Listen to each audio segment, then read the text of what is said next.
Hello மக்களே, வீரா Maran serial செம இன்ட்ரெஸ்டிங்காக போயிட்டுருக்கு. வீராவும் நாளைக்கு அவங்க அண்ணனோட பேரை ஆட்டோ ஸ்டாண்டுக்கு வைக்கிறாங்கன்னு சொல்லிட்டு ரொம்ப ஹாப்பியாக அந்த ஆட்டோவை நல்லா க்ளீன் பண்ணிட்டு இருக்காங்க. அதே சமயத்தில் விஜயோட சொல்ச்சினால அதிகாரிகளும் வந்து அந்த ஆட்டோவை செக் பண்ணுறேங்கிற பேரில் ஆட்டோவை மொத்தமாக சரிச்சு போட்டு அப்படியே ஒரு வழி பண்ணிடுறாங்க. அதெல்லாம் பார்த்துட்டு இருந்த மாறனும் விஜய் தான் காரணம்னு சொல்லிட்டு சரியாக வெளுத்தெடுக்கிறாங்க. அதை பற்றி தான் இந்த வீடியோக்குள்ளே பார்க்க போகிறோம். வீடியோக்குள்ளே போகிறதுக்கு முன்னாடி நம்ம சேனலுக்கு ஒரு லைக் அண்ட் சப்ஸ்கிரைப் பண்ணிடுங்க மக்களே. அப்படியே பக்கத்தில் இருக்க பெல் ஐக்கானையும் கிளிக் பண்ணிடுங்க. அப்போ தான் நான் போடுற வீடியோ எல்லாம் உங்களுக்கு நோட்டிஃபிகேஷனாக வரும். வீராவும் பயங்கர சந்தோஷமா நாளைக்கு அண்ணன் தான் இல்லை, ஆனால் அவன் சார்பாட்டு இந்த ஆட்டோவை நல்லா க்ளீன் பண்ணி டெக்கரேட் பண்ணி ஆட்டோ ஸ்டாண்டுக்கு எடுத்துகிட்டு போயிடணும் அப்படின்னு நினைக்கிறாங்க. அதே சமயத்தில் பக்கத்தில் இருந்து பிருந்தா எல்லாருமே அவங்களுக்கு ஹெல்ப் பண்ணிட்டு இருக்காங்க. இதெல்லாம் ஒரு ஓரமாக இருந்து பார்த்த விஜயும் அவங்க அம்மாவும் என்னடா இது, இவங்க இப்படி செய்துட்ருக்காங்க, நம்ம மட்டும் இங்கே இப்படி இருக்கும்போது அவங்க அங்கே சந்தோஷமாக இருந்த மாதிரி தெரியுதே, இது சரியில்லையேன்னு விஜய் நினைக்கிறாங்க. அடுத்த பிளானையும் போட ஆரம்பிச்சிட்டாங்க. அவங்க அம்மாவும் விஜய் என்ன இப்போ யோசிச்சுட்ருக்க, அடுத்து என்ன பண்ணலான்னு இருக்க அப்படின்னு கேட்கவும் விஜய் இல்லை இப்போதைக்கு நான் எதுவுமே சொல்ல போகிறதில்ல, கொஞ்ச நேரத்தில் இங்கே ஒரு சம்பவம் நடக்க போகுது, அப்போ உனக்கு எல்லாம் புரியும்னு சொல்லிடுறாங்க. அதிகாரிகளும் இந்த ஆட்டோவில் ஒரு பொருள் இருக்குன்னு சொல்லிட்டு எங்களுக்கு கம்ப்ளைண்ட் வந்து இதை செக் பண்ணாமல் நாங்கள் போகவே மாட்டோம் அப்படின்னு சொல்லிடுறாங்க. அதை பார்த்துட்டு இருந்த மாறன் வீராவுக்கு பயங்கரமாக கோபம் வருது. என்ன சார் சொல்கிறீங்க, இந்த ஆட்டோவில் எதுவுமே இல்லை, நாங்கள் இவ்வளோ நேரம் இங்கே தானே இருந்தோம், எதுவும் இருக்க வாய்ப்பே இல்லைன்னு சொல்லவும் அந்த அதிகாரிகளும் அதை நம்புகிற மாதிரியே இல்லை நாங்கள் செக் பண்ணிவிட்டு எதுனாலும் சொல்கிறோன்னு அந்த ஆட்டோவில் ஒவ்வொரு இடத்தையும் பார்க்குறாங்க. அப்படியே அந்த ஆட்டோவை செக் பண்ணுங்கிற பேரில் எல்லாத்தையும் பிரித்து போடுறாங்க. இதெல்லாம் பார்த்துட்டு இருந்த வீராக்கும் பயங்கரமாக வருத்தாயிடுது. என்னடா நம்ம இவ்வளோ கஷ்டப்பட்டு பண்ணோம், இந்த அதிகாரிகள் இப்படி பண்ணிட்டாங்களே அப்படின்னு யோசிக்கிறாங்க. விஜய் ஒரு சைட்லேருந்து பார்த்துட்டு சிரிச்சிட்டே இருக்காங்க. மாறனும் இனி என்ன பண்ண போகிறதுன்னு தெரியல, இந்த ஆட்டோ வேற இப்படி ஆயிட்டே என்ன செய்யலான்னு யோசிக்கிறாங்க. வீராவும் ஆமாம் நீ சொல்கிறதும் சரிதான் மாறா, நான் என்ன பண்ணுவேன், ஆட்டோவோட நிலைமை இப்படி ஆயிட்டே இதை எப்படி கொண்டு போகிறதுன்னு யோசிச்சுட்டே இருக்காங்க. மாறனும் வீராவை எவ்வளோ சமாதானப்படுத்தின பிறவும் வீரா சமாதானம் ஆன மாதிரியே இல்லை. பிருந்தா முத்துலட்சுமி எல்லாருமே என்னதான் நம்ம பண்ணாலும் இந்த விஜய் ஏதாவது சொதப்பி விட்டுறா, அவளுக்கு நம்ம மேலே என்னதான் கோபம்னே தெரியல, எதுக்கு இப்படி பண்ணுறாளோ அப்படின்னு எரிச்சல் ஆகுறாங்க. ஆட்டோடைய நிலைமை பற்றி வள்ளியம்மைக்கு தெரிய வருது. அவங்க அப்படியே என்னடா இது இப்படி இருக்குது, அப்போ எல்லாத்துக்கும் காரணம் அந்த விஜயாக தான் இருக்கும் அப்படின்னு நினைக்கிறாங்க. அதே சமயத்தில் கண்மணி வீரா எல்லாரும் சேர்ந்த மாதிரி விஜய் கிட்ட வந்து எதிர்த்து பேசுகிறாங்க. விஜய் எவ்வளோ பண்ணாலும் நீ அடங்க மாட்டியா, எல்லாத்துக்கும் காரணமே நீ தானே, அந்த அதிகாரிகளை ஃபோன் பண்ணி வர வச்சது நீ தான், எங்களுக்கு நல்லாவே தெரியும், என்ன பண்ணாலும் உன்னெல்லாம் சும்மாவே விட போகிறதில்ல, எவ்வளோ தைரியம் இருக்கணும் உனக்கெல்லாம் அப்படின்னு சொல்லி திட்ட ஆரம்பிக்கிறாங்க. அதுக்கு விஜயோ நான் என்ன பண்ணேன், யார் என்ன பண்ணாலும் நான் எப்படி காரணம் ஆக முடியும் அப்படின்னு அசால்ட்டாக பேசுகிறாங்க. கண்மணி பிருந்தாவுக்கெல்லாம் பயங்கரமாக வருத்தாயிடுது. என்னோட அண்ணா ஆட்டோ இப்படி ஆயிடுச்சு அப்படின்னு சொல்லி ஃபீல் பண்ணிகிட்டே இருக்காங்க. சாப்பிட்ட மாதிரி இல்லை, சரி சாப்பாடுக்கு டைம் ஆகிட்டே அந்த விஜியே இப்படி உட்காந்து சாப்பிட்டுட்டு இருக்கா, நமக்கெல்லாம் என்ன, பேசாமல் வந்து உட்காந்து சாப்பிட்டுட்டு அடுத்த வேலையை பாருங்கன்னு கூப்பிடுறாங்க. அவங்க எல்லாருமே ஆட்டோ இப்படி ஆயிட்டேன்னு நினச்சி சாப்பிடாமலே இருந்துட்டுருக்காங்க.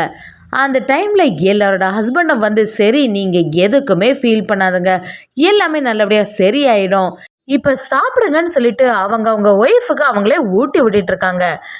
கார்த்தி பிருந்தாவுக்கு ஊட்டுறத பார்க்கும்போது பக்கத்தில் இருந்த விஜயும் என்னடா இது இந்த கார்த்தி இப்படி பண்ணுறானேன்னு சொல்லிட்டு பயங்கர எரிச்சல் ஆகுறாங்க. வள்ளியம்மையும் இவ்வளோ நடந்த அப்புறமும் நம்ம விஜயை எதுவுமே செய்ய முடியலையே, எவ்வளோ தான் துரத்துனாலும் அவள் இங்கேயே இருந்துட்டுருக்கா, எவ்வளோ தைரியம் இருந்தால் அடுத்த வேலையும் பண்ண ஆரம்பிச்சிருப்பான்னு சொல்லி கோபப்படுறாங்க. இதெல்லாம் கேட்டிருந்த கார்த்தியும் சரி என்ன பண்ணுறது, நான் தான் அவளை விட்டு போயிடலான்னு பார்த்தா எதுவுமே நடக்க மாட்டேங்குது, போக போக அவள் போடுற திட்டம் எல்லாமே ஒன்றொன்னா பழிச்சிட்டே தான் இருக்குது, ஏதாவது செய்யணும்னு கார்த்தியை சொல்கிறாங்க. இதெல்லாம் கேட்ட மாறன் பயங்கர டென்ஷன் ஆகிடுறாங்க. எவ்வளோ தைரியம் இருந்தால் என்னோட மச்சானோட ஆட்டோவை இப்படி பண்ணியிருப்பா, அவளெல்லாம் சும்மாவே விடக்கூடாதுன்னு சொல்லிட்டு விஜய்கிட்ட போய் நீ தான் எல்லாத்துக்கும் காரணம்னு தெரியும், இந்த ஆட்டோவை அடித்து நொறுக்கிட்டா அடுத்து நாங்கள் எதுவுமே பண்ண மாட்டோம்னு நினச்சிட்டியா, இவ்வளோ விஷயங்கள் நடந்த பிறவும் இந்த வீட்டுக்குள்ளே நீ இருக்கனால தானே இந்த மாதிரியெல்லாம் பண்ணிகிட்ருக்க, கொஞ்ச நாள் எப்படி இந்த வீட்டை விட்டு உன்னை துரத்திடுவோம் பாருன்னு சொல்லிட்டு சவால் விடுற மாதிரி நம்ம மாறனும் பேசுகிறாங்க. ஆட்டோ நினச்சி பயங்கர டல்லான வீராவை எப்படியாவது சமாதானப்படுத்துறோன்னு சொல்லிட்டு மாறனும் அவங்ககிட்ட போய் சரி எதுக்குமே கவலைப்படாத, ஆட்டோவை உடனே ஷாப்பில் எடுத்துகிட்டு போய் சரி பண்ணிடலாம் அப்படின்னு சொல்கிறாங்க. வீராவுக்கும் பயங்கர பதட்டம் ஆகிடுது. சரி கரெக்டான டைமில் நமக்கு கிடைக்கணுமே ஆட்டோவா அப்படின்னு சொல்கிறாங்க. மாறனும் ஒரு வழியாக எல்லாம் நான் பார்த்துட்டேன், பொறுப்பை என்கிட்ட விட்டுடுதுன்னு சொல்லிட்டு ஆட்டோவையும் எடுத்துகிட்டு போயிடுறாங்க. இதெல்லாம் பார்த்த விஜயம் என்னடா ஆட்டோ ஸ்டாண்டுக்கு இந்த ஆட்டோவை எடுத்துகிட்டு போயிடுவாங்க போலேயே, சரி எது எப்படியோ அவங்க கொஞ்ச நேரத்துக்கு சந்தோஷமாக இல்லாமல் வருத்தப்பட்டுட்டு இருந்ததை நம்ம பார்த்தோம், அது வரைக்கும் நல்லது. என்னை இந்த வீட்டை விட்டு துரத்த பார்த்தீங்கல்ல, அதனால தான் வச்சேன் பாரு உங்களுக்கு எல்லாம் ஆப்பு. இனி அக்கா தங்கச்சி எல்லாம் சும்மா விடுற மாதிரியும் இல்லைன்னு விஜயும் பேச ஆரம்பிச்சிடுறாங்க. முத்துலட்சுமி பிருந்தா கிட்ட என்ன பிருந்தா இப்படி எல்லாம் ஆயிட்டே, நான் கூட பாண்டியனோட பேரில் ஆட்டோ ஸ்டாண்ட் ஆரம்பிக்கவும் ரொம்பவே சந்தோஷப்பட்டேன், எப்படியாவது எல்லா விஷயமும் நல்லபடியாக நடக்கணும்னு கடவுள்கிட்ட கூட வேண்டிட்டு இருந்தேன்.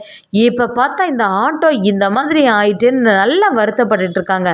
அது மட்டும் இல்லாமல் ஆட்டோ ஸ்டாண்டில் ஆட்டோவை விடுறதுக்கும் டைம் ஆயிட்டு, சரி பாண்டியன் தான் இல்லை அந்த ஆட்டோவையாவது வைக்கலாம் அப்படின்னு பார்த்தா எதுவுமே நடக்காது போலையே அப்படின்னு வருத்தப்பட்டுட்டு இருக்காங்க.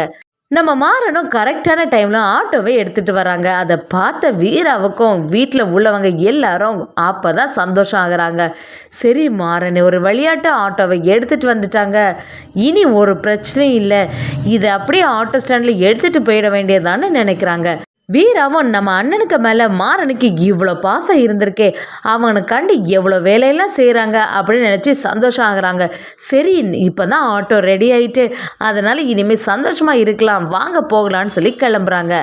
மாறனும் அதே சமயத்தில் இந்த ஆட்டோ ஸ்டாண்டுக்கு பாண்டியன் மட்டும் பேர் வச்சா போதாது, அங்கே உள்ள எல்லாருக்குமே ஹெல்ப் பண்ணவும் செய்யணும்னு சொல்கிறாங்க.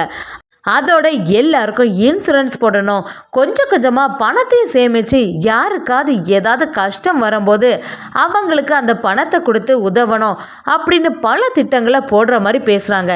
இதெல்லாம் கேட்ட எல்லாருக்கும் ஹாப்பி ஆகிடுது. இது வரும் பாண்டியன் ஆட்டோ ஸ்டாண்டாக மட்டும் இல்லாமல் நற்பணி மன்றமாட்டும் மாறணும், என்னோட மச்சான் பேரில் எல்லாமே நல்லதாகவே நடக்கணும், யாருக்கு எப்போ எந்த கஷ்டம் வந்தாலும் நம்ம சேமித்து வச்சுருக்க பணத்துலேருந்து எடுத்து கொடுக்கலான்னு சொல்கிறாங்க. இதெல்லாம் கேட்ட எல்லாருமே இது நல்ல ஐடியாவே இருக்குது, எங்களுக்கு எல்லாம் ஓகே தான், நீங்கள் சொன்ன மாதிரியே நல்லபடியாக எல்லாம் முடிச்சிடலாம் அப்படின்னு சொல்கிறாங்க. சரி நம்ம ஃபங்க்ஷனை ஸ்டார்ட் பண்ணிடலான்னு சொல்கிறாங்க. சுற்றி இருந்த பிருந்தா முத்துலட்சுமி எல்லாருமே கொஞ்ச நேரம் பாண்டியனை நினச்சி வருத்தப்படுறாங்கன்னே சொல்லலாம். அதே சமயத்தில் அண்ணனோட பேருக்கு ஆட்டோ ஸ்டாண்டே ஆரம்பிச்சிருக்கு அப்படின்னு நினச்சி கொஞ்சம் சமாதானம் ஆகுறாங்க.